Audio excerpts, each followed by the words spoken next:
ভালো করে চারপাশটা একবার দেখো। সূর্য উঠেছে, চাঁদ ডুবছে, দিন যাচ্ছে, রাত আসছে, সব কিছু কত সুন্দরভাবে চলছে।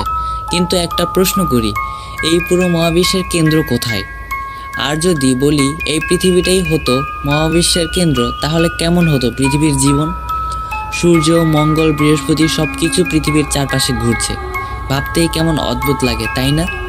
আজকে ডার্ক নিউরনে আমরা এই পাগলামিধর্মী কিন্তু বিজ্ঞানভিত্তিক কল্পনা নিয়ে আলোচনা করব। তো চলো শুরু করি।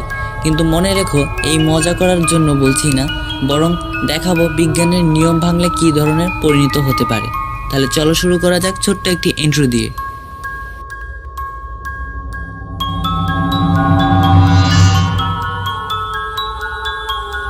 চলো একটু বুঝে নেই বর্তমানে কিভাবে জিনিসগুলো চলছে। সূর্য হচ্ছে আমাদের সৌরজগতের কেন্দ্র।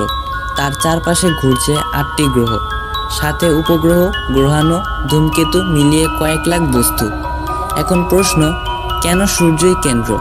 এর কারণ হলো মাধ্যাকর্ষণ। সূর্যের ভর পৃথিবীর তুলনায় প্রায় 3 লাখ গুণ বেশি। যাদের ভর বেশি তারা অন্যদের নিজেদের দিকে টানে। তাই পৃথিবী সূর্যকে না, বরং সূর্য পৃথিবীকে টেনে রাখে। আচ্ছা, এখন চলো পাগলামি করি। ধরো সূর্যকে জোর করে পৃথিবীর চারপাশে ঘোরানো হলো, তাহলে কি হবে?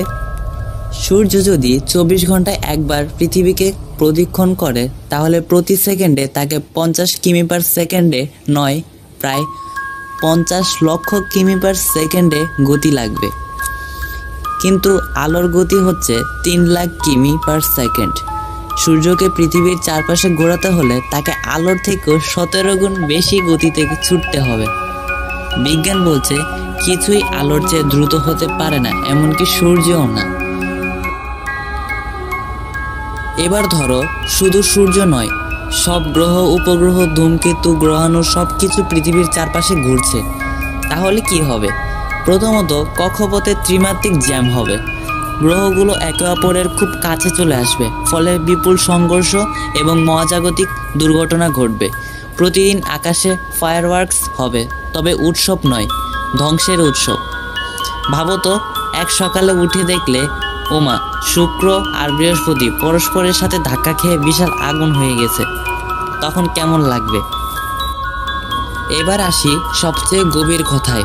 মহাবিশ্বের কাঠামো অনুসারে মহাবিশ্বের কোনো একক কেন্দ্র নেই।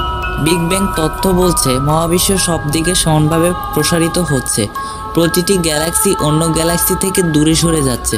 কিন্তু পৃথিবীকে যদি কেন্দ্র ধরা হয়, তাহলে বলতে হয় পুরো মহাবিশ্ব আমাদের চারপাশে ঘুরছে। এতে কসমোলজির নিয়ম ভেঙে যায়। স্টিফেন হকিং এবং আইনস্টাইন সবাই হয়তো কবর থেকে উঠে বলতেন, কে আসলে এই মডেলটা চেঞ্জ করেছে? আর আমার ভিউয়ার্সরা বলতো, ডার্ক নিউরন চেঞ্জ করেছে। যদি পৃথিবী হতো মহাবিশ্বের কেন্দ্র, তাহলে নিউটনের মাধ্যাকর্ষণ সূত্র, আইনস্টাইনের আপেক্ষতা তত্ত্ব, কোয়ান্টাম মেকানিক্স সব কিছু পুনরায় লেখার দরকার পড়তো। আমাদের ঋতু পরিবর্তন হতো না, দিনরাত হতো এলোমেলো, মানুষের বায়োলজিক্যাল ক্লক পুরোপুরি ধ্বংস হয়ে যেত। তাহলে সারাংশে কি বুঝলাম? পৃথিবীকে মহাবিশ্বের কেন্দ্র বানানো বিজ্ঞানের সাথে যায় না। এটা একটা পুরনো ধারণা, যাকে বলে জিওমেট্রিক মডেল। কিন্তু গ্যালিলিও, কোপারনিকাস প্রমাণ করেছিলেন পৃথিবী নয়, সূর্যই কেন্দ্র, আর আমরা তার চারপাশে ঘুরি। তবুও এমন কল্পনা আমাদের শেখায় প্রকৃতি যেভাবে চলে তার পেছনে যুক্তি আছে। আমরা যতই চিন্তা করি না কেন, বিজ্ঞানের নিয়ম ভাঙলে পরিণত ভয়ানক হতে পারে। তোমরা যদি এই ভিডিও ভালো লাগে থাকে, তাহলে এখনই একটা লাইক ঠুকে দাও, কমেন্ট করে জানাও এমন আর কেমন কল্পনা নিয়ে ভিডিও দেখতে চাও।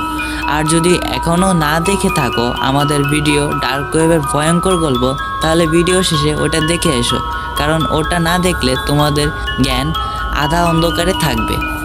Stay serious, stay dark. This is dark neuron.